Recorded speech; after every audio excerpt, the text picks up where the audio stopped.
The vast metal cathedral that was the Galactic Council Hall hung suspended among the stars, its 47 distinctly adapted environmental sections gleaming under the light of distant suns.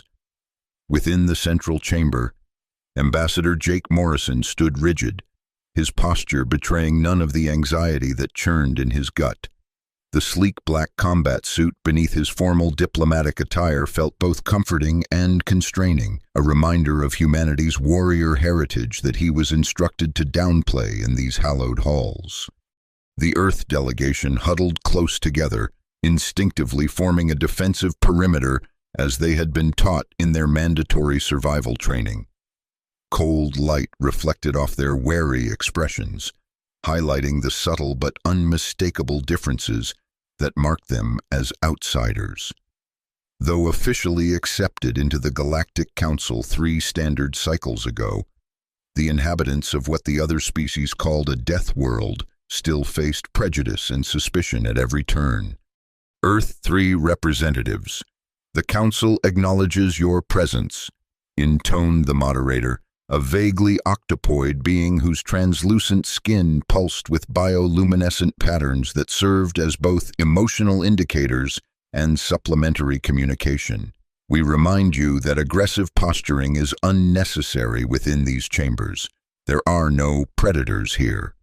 Jake forced his shoulders to relax, though his eyes continued their instinctive scan of potential exits. The Earth delegation thanks the Honorable Council for its welcome, he replied, the translation matrix rendering his words into the standard harmonic frequencies used for interspecies communication. We come in peace and with respect for the gathered wisdom of the stars. The platitudes felt hollow in his mouth, practiced lines from the diplomatic handbook that meant little when facing the barely concealed disdain of elder civilizations. Most species in the Council evolved on gentle worlds with stable climates, predictable seasons, and minimal environmental threats. Their bodies were marvels of specialized adaptation to singular ecological niches. Their societies developed through millennia of gradual, uninterrupted progress. Humans, by contrast, were crude generalists, evolved on a planet of unpredictable disasters, extreme weather, and endless biological warfare between species. Earth was classified as a Class 9 death world, a designation that inspired both fear and fascination among the galactic community. Humans were too strong, too aggressive, too resilient, their bodies built to withstand conditions that would kill most sentient species within minutes. Admiral Lisa Hayes, standing at Jake's right shoulder, subtly adjusted the ceremonial blade at her hip, a concession granted only after months of negotiation. As most Council species found the concept of carrying weapons outside of actual combat situations deeply disturbing, Lisa's presence was itself a calculated message. Earth would engage diplomatically, but never from a position of weakness. The Council now turns to Agenda Item 17, continued the moderator, its tentacles moving in hypnotic patterns as it manipulated the holographic controls. The petition from the Koth homeworld regarding increased border patrols along the Perseus Arm Transit Corridor. Jake steeled himself. This was why they had come, to build alliances, to demonstrate Earth's value to the galactic community beyond mere military strength. The Koth were among the few species that had shown genuine interest in human culture, their crystalline bodies housing minds of remarkable curiosity and adaptability. If any species could help bridge the gap between Earth and the wider Council, it would be the Koth. Elder Wind Through Trees, the Koth representative, rose from its crystalline hoverpod, its faceted body catching and refracting the chamber's light into dazzling patterns. Unlike most Council species, the Koth understood the value of physical resilience. Their world, while not as harsh as Earth, presented enough challenges to forge a people who respected strength properly tempered by wisdom.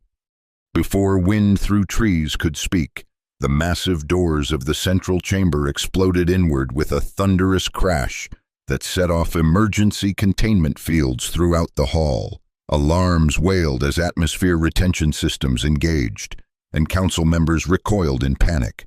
Through the settling debris stumbled another Koth, its crystalline form cracked and leaking luminescent fluid. With horror, Jake recognized the dying alien as second voice, Song of Morning Light, Wind Through Trees Junior Diplomatic Attaché.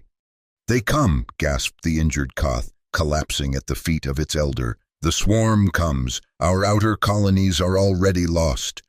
Billions dead. They move faster than light itself. Please, help us." Song of Morning Light's crystalline body shattered with a sound like breaking glass, leaving only glittering fragments scattered across the council floor. Wind Through Trees stood frozen, shock evident in the dimming of its inner light. For 3 heartbeats, the chamber remained in stunned silence. Then chaos erupted as council representatives demanded information, protection, evacuation. The moderator's bioluminescence flashed urgent patterns as it attempted to restore order. "Silence!" The voice cut through the pandemonium like a plasma torch through hull plating. All eyes turned to Admiral Hayes, whose command presence filled the chamber despite her relatively small stature. "What is this swarm? We need information, not panic." Wind Through Trees seemed to gather itself, inner light pulsing with renewed purpose. "The swarm is death," it said simply, "a hive mind of billions, consuming all organic matter in its path to fuel further expansion. We thought them mere legend, tales to frighten children, until they emerged from the dark space beyond the Perseus Arm 3 days ago." The elder's voice grew stronger as it continued. "They have already consumed 7 Koth colony worlds, our finest ships, our bravest warriors, all gone. The homeworld has perhaps 1 standard week before they arrive. 7 billion Koth souls await extinction." The council chamber erupted once more, but this time the moderator quickly established order. "We must vote on a response," it declared. "This is unprecedented in 17,000 cycles of council history." Jake watched with growing dismay as representative after representative spoke, offering condolences, expressing horror, but ultimately advocating for the same course of action: evacuation of critical Koth personnel and acceptance of the inevitable loss of their homeworld. "The cost of military intervention would be prohibitive," stated the Thrix representative, its insectoid features betraying no emotion. "Logical resource allocation dictates that we preserve knowledge and culture rather than expend lives and materiel in a likely futile defense. The swarm's advancement parameters exceed our defensive capabilities," agreed the Volroxy delegation. "Statistical models indicate less than 7.2% probability of successful resistance." One by one, logical, reasonable arguments were presented. One by one, species with thousands of years of peaceful coexistence voted to abandon the Koth to their fate. Jake felt sick, the cold calculations reminding him too much of Earth's own bloody history of abandoning the vulnerable when intervention seemed too costly. When it came time for Earth's vote, Jake stepped forward, his jaw set in determination. "The Earth delegation requests a brief recess to consult with our government." The moderator granted the request with a flicker of surprise in its bioluminescent patterns. Jake, Lisa, and the rest of the human contingent retreated to their secure communication chamber, where a quantum entanglement link provided instantaneous connection to Earth Command. "They're going to leave them to die," Jake reported, not bothering to hide his disgust. 7 billion souls, an entire civilization, and they're writing them off as a statistical inevitability. On the holographic display, Earth Security Council Chairman Miguel Santos listened gravely. "And what do you propose, Ambassador? Earth's military strength is significant but hardly untested in interstellar warfare." Admiral Hayes stepped forward. "Sir, Request permission to deploy the 2nd and 7th Deep Space Fleets to the Koth homeworld. 200 ships, our best crews, our most advanced weapon systems. Based on what tactical assessment, Admiral? Challenged Defense Minister Okonkwo. We know nothing about this swarm beyond what we've just heard. Based on our fundamental principles, Minister, Hayes replied without hesitation. Earth does not abandon allies to genocide when we have the power to intervene. Jake watched the debate unfold among Earth's leadership. Practical concerns of military readiness balanced against moral imperatives. Strategic calculations weighed against humanitarian principles. It was messy, emotional, illogical by Council standards, and quintessentially human. In the end, Chairman Santos delivered their answer. Ambassador Morrison, you are authorized to inform the Council that Earth will stand with the Koth. Admiral Hayes, you have operational authority to deploy all available forces to defend the Koth homeworld by any means necessary. May God help us all. When they returned to the Council chamber, Jake could feel the weight of history on his shoulders. He approached the central podium, conscious of every eye upon him. Earth votes no, he stated firmly. We reject the proposal to abandon the Koth homeworld. Instead, we offer an alternative. Earth will deploy its military forces to defend the Koth against this swarm. A murmur of shock rippled through the chamber. The moderator's bioluminescence flickered in what Jake had learned to recognize as disbelief.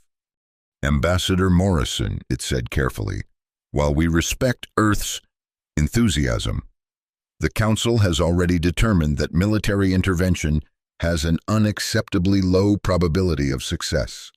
With respect, moderator, Jake replied, Earth specializes in beating unacceptable probabilities. It's what Deathworlders do. Wind through trees moved forward, its crystalline body now glowing with renewed hope. The Koth accept Earth's offer with profound gratitude, it said, performing the complex gesture of deepest respect. Whatever the outcome, know that your courage will be remembered in the Song of Ages. As the Council session dissolved into shocked discussions, Admiral Hayes was already issuing orders through her neural link. Across the Sol system and Earth's colonial holdings, military vessels were powering up engines, loading weapons, and calculating jump trajectories.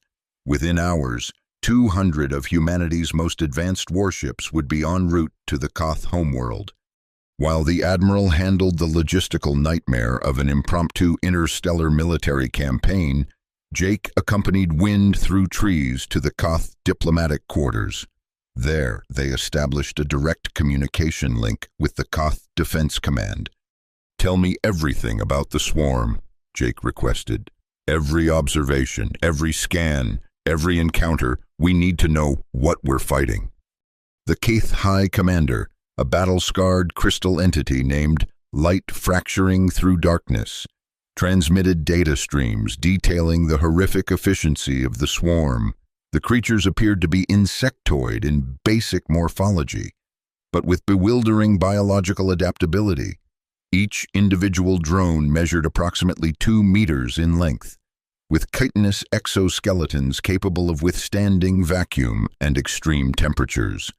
They communicated through pheromones and electromagnetic pulses, forming perfect tactical units that adapted to enemy strategies with frightening speed. Their ships were equally nightmarish, massive organic hives propelled through space by technologies the Koth couldn't begin to comprehend. The vessels seemed to grow rather than being constructed, incorporating materials harvested from conquered worlds and civilizations. They consume everything, explained Light Fracturing Through Darkness. Organic matter becomes food, metals and minerals are incorporated into their living ships. Nothing is wasted, nothing is spared. Jake felt a chill as he viewed footage of a Koth colony in the final stages of swarm consumption, buildings crumbling under waves of chittering drones, crystalline Koth shattered and devoured, even the soil itself stripped of all nutrients and organic compounds. "How do they communicate between ships?" Admiral Hayes asked, her tactical mind already searching for vulnerabilities. "Is there a central command structure we can target?" "Unknown," replied the Koth commander. "Our scientists believe each hive ship contains a queen that directs its drones, but whether these queens themselves answer to a higher authority, we cannot say. We had too little time to study them before our observation posts were overrun." As the data continued to flow, Earth's military analysts were already formulating response strategies. Dr. Eliza Chen, Earth's leading xenobiologist, joined the conference from her laboratory on Luna. "Their biology suggests potential vulnerabilities," she noted, studying the fragmentary scans of swarm physiology. "Their remarkable adaptability likely comes at the cost of specialization. We might be able to exploit that with the right approach." For the next 12 hours, human and Koth minds worked together in desperate collaboration. Jake watched with pride as Earth's specialists, military strategists, xenobiologists, weapons engineers, even psychologists attempting to model hive mind cognition poured everything they had into developing countermeasures against the swarm. Admiral Hayes established her command center aboard the UES Thunderchild, Earth's newest and most advanced dreadnought. From there, she coordinated with Captain Maria Fuentes of the 2nd Fleet and Captain Thomas Okafor of the 7th Fleet as their ships prepared for the desperate mission.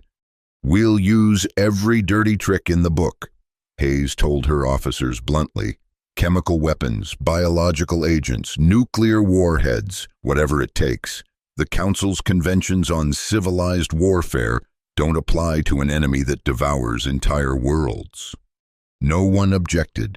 There was a grim determination in the eyes of every human officer, a resolve born from Earth's long history of fighting seemingly hopeless battles against overwhelming odds. Dr. Sophia Nakamura, Earth's foremost expert on chemical and biological warfare, had already begun synthesizing compounds specifically designed to target the swarm's biochemistry based on the Koth data. "We're creating monsters to fight monsters," she said quietly as her team worked around the clock. "God help us if these weapons ever find their way back to Earth." Meanwhile, Commander Alex Reed prepared his Zero-G Marines for the unthinkable, boarding actions against the swarm hive ships. "We know from the Koth footage that the outer hulls are primarily organic," he briefed his troops, men and women chosen for their exceptional combat skills and psychological resilience. "That means we can cut our way in with plasma torches if conventional breaching fails." The Marines listened stoically as Reed detailed what they would likely find inside. Endless tunnels crawling with drones, chambers filled with eggs or larvae, toxic atmospheres, and possibly even internal defense mechanisms designed specifically to repel boarders. "This will be the definition of a nightmare mission," Reed concluded honestly. "But remember what's at stake. 7 billion Koth civilians who've never harmed anyone, who asked for our help when everyone else turned away. We're going to show the galaxy what humans do when innocent lives are on the line." A cheer went up from the assembled Marines, a sound that would have terrified most Council species with its primal intensity. These were Deathworlders preparing for war, drawing on the ancient fighting spirit that had allowed humanity to survive and thrive on a planet that tried to kill them daily. As the Earth fleets approached the jump point that would take them to the Koth system, Jake found himself standing with wind through trees in the observation deck of the Thunderchild. The vast panorama of stars stretched before them, beautiful and indifferent to the coming slaughter. "Your people risk everything for mine," said the Koth elder, its crystalline voice tinged with wonder. "The Council called you dangerous barbarians, yet you show more nobility than civilizations 10 times your age." Jake gazed at the assembled warships, their engines glowing like newborn stars against the void. Humans understand suffering, he replied simply. We've inflicted enough of it on each other throughout our history. Perhaps that's why we can't stand by and watch it happen to others when we have the power to intervene. Wind through trees' inner light pulsed in what Jake had come to recognize as profound emotion. If we survive this, Ambassador, the Koth will never forget. You will have no stronger ally in the Council or beyond. Before Jake could respond, Admiral Hayes's voice came over the ship-wide communication system. All personnel, prepare for dimensional jump in 30 seconds. Battle stations. The jump itself was anticlimactic, a moment of nauseating disorientation as the ships tore through the fabric of space-time, followed by the sudden appearance of the Koth solar system on the view screens. But the scene that greeted them upon arrival was anything but calm. A swarm advance force, 50 massive hive ships shaped like bloated, cancerous growths, was already engaging the remnants of the Koth defense fleet.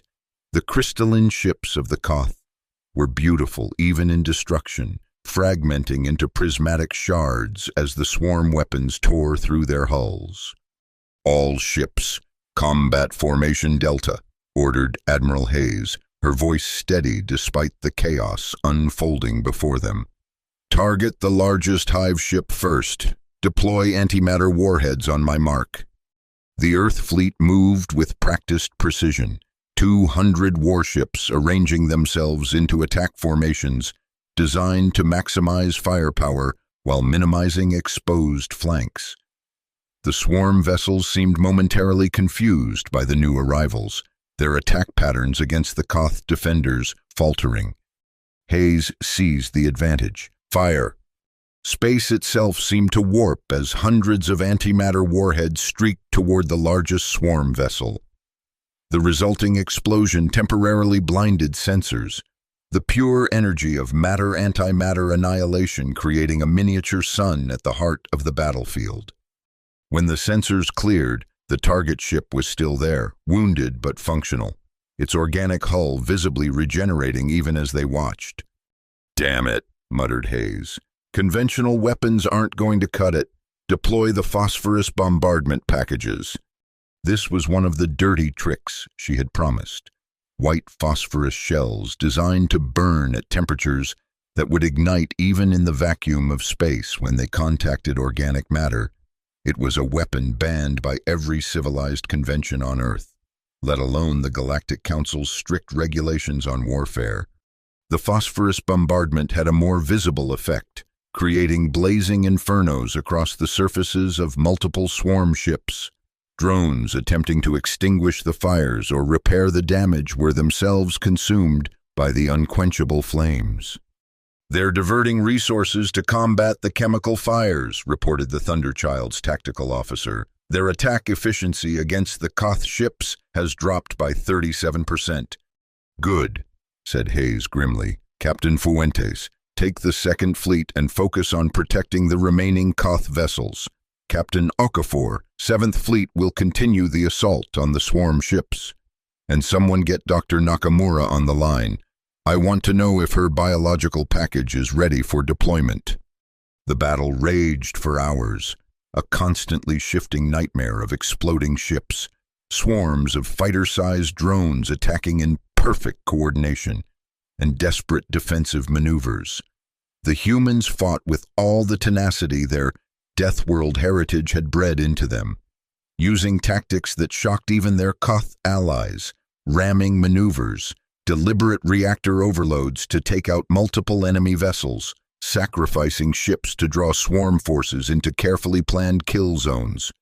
Wind through trees watched from the Thunderchild's bridge, its crystalline body vibrating with a complex mix of emotions as it witnessed humanity's capacity for both heroic sacrifice and terrifying violence. "Admiral," came Dr. Nakamura's voice over the secure channel. "The bioweapon is ready for deployment, but you should know, this isn't just a weapon. It's an engineered plague specifically designed to attack the swarm's unique biology. Once released, we have no way to control its spread." Hayes didn't hesitate. "Can it affect any other known species? human, or otherwise. No, Admiral, we built it using the Koth genetic archives as a reference point. It should only target the specific biochemical pathways unique to the swarm. Then deploy immediately. Commander Reed's boarding team will deliver it to the Queen ship. The specially selected team of 0G Marines, led by Commander Reed, prepared for what many regarded as a suicide mission. Their shuttle, painted black to avoid detection, approached the largest remaining swarm vessel while the main battle raged elsewhere as a diversion. Reed addressed his team one final time as they checked their weapons and environmental suits. Remember, our primary objective is to reach the central chamber where we believe the Queen is located. The bioweapon must be deployed there for maximum effectiveness. Secondary objective is to get out alive, but we all know the primary takes precedence. 20 pairs of eyes stared back at him with unwavering resolve. These men and women had volunteered knowing the odds. They were Earth's finest, Deathworlders born and bred, carrying the hope of an entire alien civilization on their shoulders. The shuttle attached itself to the organic hull of the swarm ship like a parasite, and the Marines deployed plasma torches to cut through the living material. The process was nauseating. The ship's flesh sizzled and bubbled, exuding noxious gases that would have been lethal without their sealed suits. "Breach complete," reported Sergeant Lin, the team's engineering specialist. "Atmosphere readings consistent with expectations. High carbon dioxide, trace amounts of methane and hydrogen sulfide, breathable in an emergency with filtration, but not recommended." Reed led the way into the nightmare interior of the hive ship. The walls pulsed with unsettling rhythm, lined with what appeared to be veins carrying viscous fluids throughout the vessel. Bioluminescent growths provided dim, eerie lighting that cast writhing shadows across the organic corridors. They encountered the first drones within minutes, insectoid creatures the size of large dogs, with multifaceted eyes and vicious mandibles capable of shearing through metal. The Marines' weapons made short work of the initial wave, but it quickly became apparent that the ship was diverting more drones to their location with each passing minute. "They're adapting to our weapons," warned Lieutenant Kamara as her plasma rifle proved less effective against a new wave of drones with thicker carapaces. "Switching to kinetic penetrators." The old-fashioned bullets, designed to fragment on impact for maximum tissue damage, proved temporarily effective. But Reed knew they were in a race against time. The swarm's adaptability was its greatest weapon, and soon enough it would produce drones capable of withstanding anything they could throw at it. "Move faster," he ordered. "We need to reach the central chamber before they can organize a proper defense." The team pushed deeper into the living labyrinth, following the increasing diameter of the pulsing veins that they theorized would lead to the ship's heart. The resistance grew fiercer with every meter gained, not just more drones, but specialized defender variants with acid sprayers, ranged stingers, and even primitive energy weapons that seemed to have been assimilated from conquered civilizations. 3 Marines fell in a sudden ambush, their screams cutting off as acid dissolved through their helmets. Another 2 sacrificed themselves in a rearguard action, deploying their remaining explosives to collapse a tunnel behind the advancing team, buying precious minutes. After what felt like endless fighting through the organic nightmare, they reached an enormous chamber that could only be the heart of the vessel. Suspended in the center was a creature of hideous majesty, 30 meters long, with a bloated abdomen constantly producing eggs that were carried away by specialized worker drones. Its head featured a crown of sensory appendages that twitched and swiveled, immediately focusing on the human intruders. "That's our target," said Reed, already unslinging the specialized delivery system for the bioweapon from his back. "Cover me." The remaining Marines formed a defensive perimeter as Reed began the activation sequence for the weapon, a canister containing billions of engineered viruses designed to attack the swarm's unique biology. The Queen screamed, a sound that bypassed their ears and resonated directly in their brains, summoning every drone within the ship to her defense. "We're out of time," shouted Sergeant Lin as the first wave of defenders poured into the chamber from every entrance. "There's too many." Reed made a split-second decision. "The rest of you, fall back to the shuttle. I'll finish the deployment." "Sir," began Lieutenant Kamara, but Reed cut her off. "That's an order. Lieutenant, get our people out. Make sure the Admiral knows the weapon was deployed successfully." The Marines provided covering fire as they retreated, their discipline never wavering despite the overwhelming odds. Reed worked feverishly to complete the bioweapons activation, aware that he was now alone in the heart of the enemy vessel. The first drone reached him just as he pressed the final sequence. Mandibles tore through his environmental suit, injecting paralyzing venom that spread fire through his veins. More drones swarmed over him, their collective weight crushing him to the pulsating floor of the chamber. With his last strength, Reed pulled the emergency detonator from his belt, a final insurance policy. The small tactical nuclear device wouldn't destroy the entire ship, but it would ensure the bioweapon was thoroughly dispersed throughout the Queen's chamber. As consciousness faded, Commander Alex Reed thought of Earth, its blue oceans and green forests, so different from this organic nightmare. He thought of his family, who would receive a medal and a folded flag. He thought of the 7 billion Koth who might yet survive because of this sacrifice. "For Earth," he whispered, and pressed the detonator. The nuclear blast tore through the Queen's chamber, vaporizing Reed and the surrounding drones instantly. More importantly, it aerosolized and dispersed the bioweapon throughout the ship's circulatory system, carried by the very veins that sustained the living vessel. The effect wasn't immediate, but it was devastating.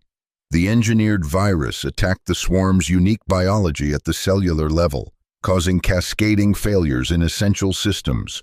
Drones began to turn on each other, their hive-mind communication corrupted by the virus's effect on their neural pathways.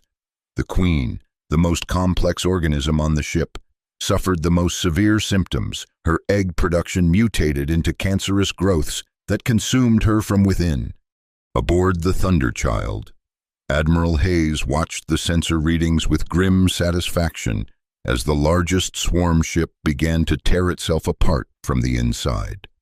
"The bioweapon is working," reported Dr. Nakamura, monitoring the telemetry from the ship's science station. "The virus is spreading exactly as designed, hijacking the swarm's own communication methods to transmit itself between individuals." "What about Commander Reed and his team?" asked Hayes, though she already suspected the answer. "We received a partial transmission from Lieutenant Kamara," replied the communications officer solemnly. "The commander stayed behind to ensure the weapon's deployment. The remaining Marines are attempting to reach their shuttle, but—" He shook his head. "Chances are minimal, Admiral." Hayes allowed herself one moment of grief before returning to the battle at hand. "Relay targeting data from the disintegrating hive ship to all vessels. I want every swarm ship infected with this bioweapon as quickly as possible." The tide of battle shifted dramatically over the next few hours as the bioweapon spread from ship to ship, carried by drones returning to their home vessels, transmitted through the swarm's own communication methods. The once coordinated enemy force descended into chaos. Ships collided with one another. Drone attacks became disorganized and ineffective, and internal conflicts broke out within the larger vessels. Earth's fleets pressed the advantage mercilessly, targeting any ships that showed signs of developing resistance to the bioweapon. The Koth vessels, reinvigorated by the turning tide, joined the assault with precise energy weapons that cut through the now undefended hulls of the swarm ships. "We're winning," Jake realized aloud, watching the tactical display beside Wind Through Trees. "We're actually going to defeat them." The Caith Elder's crystalline form pulsed with what Jake had learned to recognize as cautious hope. The homeworld may yet be saved, thanks to your people's sacrifice. The battle for the Koth system lasted another 14 hours, but the outcome was no longer in doubt by the time the last swarm ship had been destroyed or disabled. 37 Earth vessels had been lost, with another 45 suffering severe damage. The Koth had lost nearly 80% of their defense fleet. But the homeworld and its 7 billion inhabitants had been saved. In the aftermath, as Earth and Koth medical ships tended to the wounded and engineering crews began the long process of salvage and repair, Admiral Hayes received a communication request from an unexpected source, the Galactic Council moderator. "Admiral Hayes," began the octopoid being, its bioluminescence patterns suggesting confusion and reassessment. "The Council has been monitoring the conflict. Your methods were unexpected." Hayes smiled thinly. "That's why they worked. Moderator, the swarm expected the logical, predictable responses they'd encountered from other species. Humans specialize in being unpredictable." Indeed. The moderator's tentacles moved in what might have been discomfort. "The Council will convene an emergency session to discuss the implications of this victory and the methods employed to achieve it. Ambassador Morrison's presence is requested." "I'll inform him," replied Hayes, ending the transmission without waiting for a formal dismissal, a deliberate breach of protocol that would once have shocked her, but now seemed trivial after what they'd experienced. Jake was helping coordinate relief efforts with the Koth authorities when he received the summons. He found Admiral Hayes in her ready room, looking simultaneously exhausted and exhilarated. "The Council wants to discuss our methods," she informed him with a bitter laugh. "Apparently, using biological weapons to save 7 billion lives requires a formal review." Jake sighed, running a hand through his disheveled hair. "I expected as much. We violated about 15 different Council conventions on warfare. The fact that we did it to prevent genocide won't matter to some of them. Will you defend our actions?" Jake met her gaze steadily. "With every argument at my disposal, but more importantly, I'll make them understand that this is who we are. Humans don't follow rules for rules' sake. We judge actions by their outcomes, by the lives saved or lost. That's dangerously close to the ends justify the means." "Ambassador," Hayes noted, though her tone held no criticism. "Sometimes they do," Jake replied simply. "Not always, not without limits, but when the alternative is genocide, yes, I'll stand by what we did here." 3 days later, Jake stood once more in the Galactic Council chamber, this time with Admiral Hayes and Wind Through Trees at his side. The chamber was fuller than he had ever seen it, with representatives from all 47 member species present, rather than just the usual rotating committee. The moderator called the session to order, its bioluminescent patterns solemn. "We gather to address the unprecedented events in the Koth system. For the first time in Council history, a Class 9 Deathworld species has engaged in large-scale interstellar warfare using methods explicitly forbidden by Council conventions." A murmur ran through the assembled representatives, but quickly died down as the moderator continued. "Ambassador Morrison of Earth-3 will now address the Council regarding these actions." Jake stepped forward, feeling the weight of every alien gaze upon him. For a moment, he considered the carefully prepared diplomatic speech he had drafted during the journey back to Council space, full of justifications, precedents, and appeals to higher principles. Instead, he spoke from the heart. 7 billion lives, he began simply. 7 billion thinking, feeling beings who would now be dead if we had followed your rules. If that's a crime in the eyes of this Council, then humanity pleads guilty, and we would do it again without hesitation. He gestured to Wind Through Trees. "Ask the Koth if they regret our intervention. Ask them if they would prefer we had stood aside in the name of protocol while their civilization was devoured. The crystalline elder moved forward, its facets catching the light in a dazzling display. "The Koth owe our continued existence to Earth," it stated, its harmonic voice resonating throughout the chamber, where ancient civilizations offered only evacuation and acceptance of our extinction. These newcomers offered blood and courage and innovative thinking. Wind through trees performed an intricate gesture that Jake didn't recognize, something formal and profound in Koth culture. The Song of Ages will forever honor the name of Commander Alex Reed and his warriors, who gave their lives that billions might live. The name of Earth will be inscribed in our great crystal alongside the founders of our civilization. The moderator's tentacles rippled in what Jake had learned to recognize as discomfort. The Council does not dispute the outcome, merely the methods. Biological weapons of mass destruction are forbidden by the oldest conventions in our history, for good reason. "With respect, moderator," interjected Admiral Hayes, "those conventions were written for wars between civilized species who recognize concepts like surrender and negotiation. The swarm was a predatory force that consumed entire worlds. Different threats require different responses." Jake watched the reactions ripple through the council chamber: shock, discomfort, thoughtful consideration, even some signs of agreement. The rigid thinking that had dominated the council for millennia was being challenged, not just by Earth's actions but by their fundamental approach to problem-solving. After hours of debate, during which representatives from all 47 species weighed in on the implications of Earth's intervention, the moderator called for a formal vote.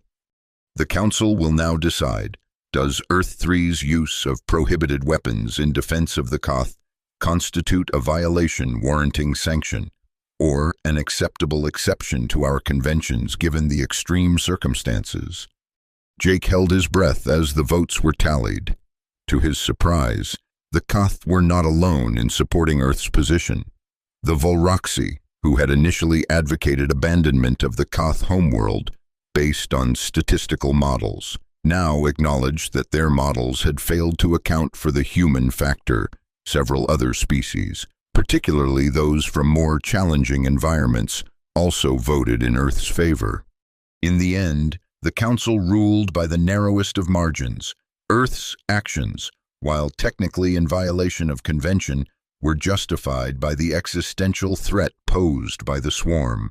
Furthermore, the Council would establish a special committee to revise the conventions on warfare to address similar threats in the future.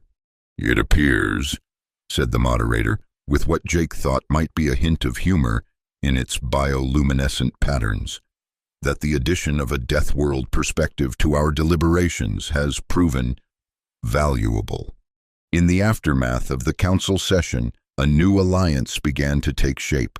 The Ka, grateful beyond words for Earth's intervention, offered unprecedented access to their advanced technologies, particularly in the fields of crystalline computing and energy manipulation. In return, Earth shared its medical and defensive innovations, born from millennia of surviving on a world that constantly tried to kill its inhabitants. Other species, seeing the benefits of this exchange, cautiously began to engage more openly with the humans they had once regarded as dangerous primitives. It would take time to overcome centuries of prejudice, but the foundation had been laid for a more integrated galactic community. Admiral Hayes returned to Earth with her fleet, greeted as heroes by a populace that had watched the distant battle through quantum entanglement broadcasts. Commander Reed and his fallen Marines received the highest military honors, their names enshrined in memorials across human space.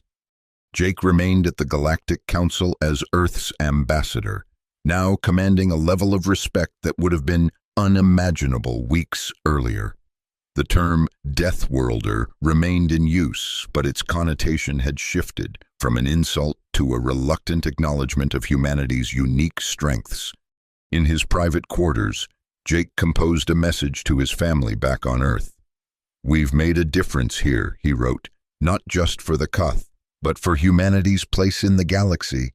They feared us for our strength, our aggression, our resilience, the very qualities that saved billions of lives.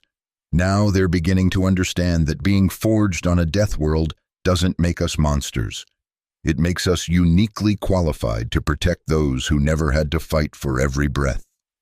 He paused, looking out at the stars visible through his viewport. "I don't know what threats tomorrow will bring. The galaxy is vast and full of wonders and terrors beyond our imagining. But I do know this: when innocent beings cry out for help, Earth's Deathworlders will answer. Not because we love violence, though I won't pretend some of us don't, but because we understand its cost better than those who have never known it. We fight so that others don't have to. We bleed so that gentler species may live in peace. That's what it means to be human. That's what it means to be a Deathworlder." In the crystalline cities of the Koth homeworld, a new monument rose, a perfect representation of Commander Alex Reed and his Marines, rendered in living crystal that caught the light of the rising sun each morning. Beneath it, inscribed in both human and Koth languages, were words that would echo across the stars for generations to come. When aliens cried for help, Earth's Deathworlders roared to war.